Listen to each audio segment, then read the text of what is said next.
جب میں 15 سال کی تھی تو میرے والد نے اپنا گھر بنا لیا اور ہم وہاں شفٹ ہو گئے۔ شروع میں بہت عجیب لگتا تھا کیونکہ پرانے محلے کے لوگوں کی یاد آتی تھی۔ ہمارے گھر کے سامنے والے مکان میں کوئی لڑکی نہیں تھی بلکہ صرف لڑکے ہی تھے۔ میں 2-3 بار امی کے ساتھ ان کے گھر گئی۔ ان کا ایک بیٹا مجھے دیکھتا تھا جس کا نام جمال تھا۔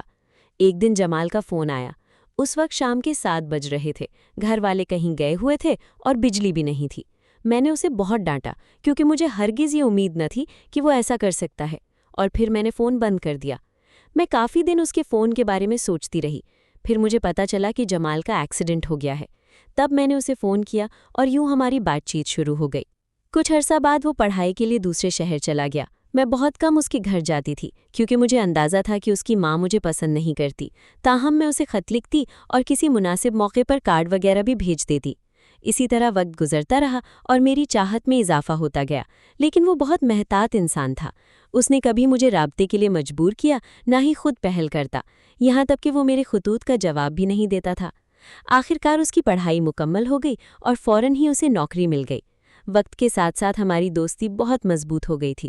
ایک دن اس نے مجھے بتایا کہ اسے شہر سے باہر ایک زیادہ اچھی نوکری مل گئی ہے۔ اس نے کہا کہ اس بار وہ تنخواہ جمع کرے گا اور پھر اپنے والدین کو ہماری خوشی کے لیے راضی کرے گا تاکہ ہمیں شادی کے بندھن میں باندھ دیا جائے۔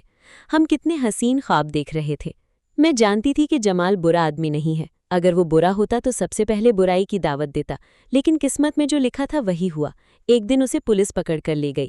ہوا یہ کہ انہی دنوں ہمارے اور ان کے گھر کے سامنے والے چوبارے میں ایک کرایہ دار آ کر رہنے لگا تھا۔ پہلے یہ چوبارہ خالی پڑا تھا، البتہ نچلی منزل پر مالک مکان اپنی فیملی کے ساتھ خود رہتا تھا۔ اس چوبارے میں ایک دکاندار اپنی 3 بیٹیوں کے ساتھ رہنے آیا۔ ہم نے سوچا کہ نئے لوگ آئے ہیں تو سب سے ملیں گے، لیکن وہ کسی سے نہ ملتے تھے۔ جب وہ شخص حسام گھر سے باہر جاتا تو لڑکیوں کو تالا لگا کر بند کر جاتا۔ امی نے چاہا کہ خود ملائیں، مگر جب گھر کو تالا لگا ہو تو کوئی کیسے جائے؟ ان لڑکیوں کی ماں بھی نہیں تھی، صرف بچیاں تھیں۔ بس اتنا پتا چلا کہ تینوں اسکول جاتی ہیں۔ باپ خود انہیں چھوڑنے جاتا اور واپس لے کر آتا تھا۔ لڑکیاں برقع اوڑھتی تھیں، لہٰذا ہم میں سے کسی نے ان کی شکل نہیں دیکھی تھی۔ کچھ ہی دنوں میں محلے میں یہ بات مشہور ہو گئی کہ لڑکیاں چوبارے سے نیچے جھانکتی ہیں، اور کچھ منگوانا ہو تو محلے کے لڑکوں کو پرچے لکھ کر نیچے پھینک دیتے ہیں، پھر لڑکے وہ چیزیں خرید کر ان کے صحن میں اچھال دیتے ہیں۔ ایک دن جب جمال گلی میں کھڑا تھا، اس کے سر پر ایک چھوٹا سا پتھر آ کر لگا جس پر کاغذ لپٹا ہوا تھا۔ اس نے کاغذ کھولا تو لکھا تھا کہ سامنے والے ریڑھی والے سے 3 عدد بھٹے لے کر اوپر پھینک دو۔ پیسے بھی اسی کاغذ میں لپٹے ہوئے تھے۔ جمال کو ان لڑکیوں پر ترس آ گیا۔ اس نے سوچا کہ بیچاری اکیلی قید ہیں، ان کا بھی دل کرتا ہوگا کچھ کھانے پینے کو، اسی لیے تو وہ ایسا کرتی ہیں۔ ایک ہفتہ گزرا تو ہم نے سنا کہ حسام بہت پریشان ہے۔ وہ آدھی رات کو پڑوسی کے گھر گیا اور اسے جگا کر کہا، میری بیٹی فائزہ جو 9ویں جماعت کی طالبہ ہے گھر سے غائب ہے۔ مجھے شک ہے کہ وہ آپ کی چھت کے ذریعے نکلی ہے، کیونکہ میرے دروازے پر تو تالا لگا ہوا ہے۔ پڑوسی نے یقین دلایا کہ وہ اس کی چھت سے نہیں گئی۔ اس نے کہا، اگر وہ گئی بھی ہے تو مجھے علم نہیں، کیونکہ ہم برابر والے مکان میں ہوتے ہیں اور یہ حصہ خالی پڑا ہے۔ البتہ اگر آپ کو کسی پر شک ہو تو بتائیں۔ حسام نے جواب دیا، میں بھلا کسی پر کیسے شک کر سکتا ہوں؟ آس پڑوس کے لڑکوں کو آپ ہی بہتر جانتے ہیں، کیونکہ آپ یہاں کے پرانے رہائشی ہیں اور میں ابھی نیا آیا ہوں۔ اس پر پڑوسی زاہد نے کہا، کل پرسوں کی بات ہے، میں نے جمال کو آپ کے چوبارے کی طرف بھٹے اچھالتے دیکھا تھا۔ ممکن ہے اس لڑکے سے آپ کی بیٹی کے مراسم ہوں اور وہ اسی کے ساتھ بھاگی ہو۔ یہ دونوں جمال کے والد کے پاس آئے۔ اتنے میں صبح ہو چکی تھی۔ انہوں نے حمید شاہ کو جگایا اور کہا کہ ایسا معاملہ ہوا ہے اور ہم آپ کے لڑکے سے بات کرنا چاہتے ہیں۔ حمید شاہ نے کہا، میرا لڑکا گہری نیند سو رہا ہے، کیونکہ رات ہمارے گھر میں شادی تھی اور وہ ویڈیو فلم بناتا رہا ہے۔ اس وقت وہ تھک کر سو رہا ہے، میرے جگانے سے بھی نہیں اٹھے گا۔ انہوں نے اصرار کیا کہ اس کا جگانا ضروری ہے، ورنہ پولیس آپ کو تنگ کرے گی۔ آپ ایک شریف اور محنت کش آدمی ہیں اور ہمارے پرانے پڑوسی ہیں۔ ہم نہیں چاہتے کہ آپ پولیس کے جھمیلوں میں پڑیں۔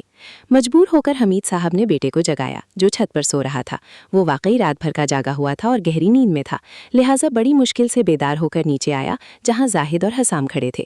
زاہد نے کہا، بیٹا تم ذرا دیر کے لیے ہمارے ساتھ تھانے چلو، وہاں تمہارا بیان ریکارڈ کرانا ہے تاکہ پولیس تمہیں بعد میں تنگ نہ کرے۔ ان کی لڑکی کا معاملہ ہے اور صبح ہوتے ہی محلے کے تمام لڑکوں سے پوچھ گچھ شروع ہو جائے گی۔ تم بھی زد میں آ جاؤ گے، جبکہ تمہیں تو ملک سے باہر جانا ہے۔ یہ بات درست تھی کہ جمال کو باہر جانے کا بے حد شوق تھا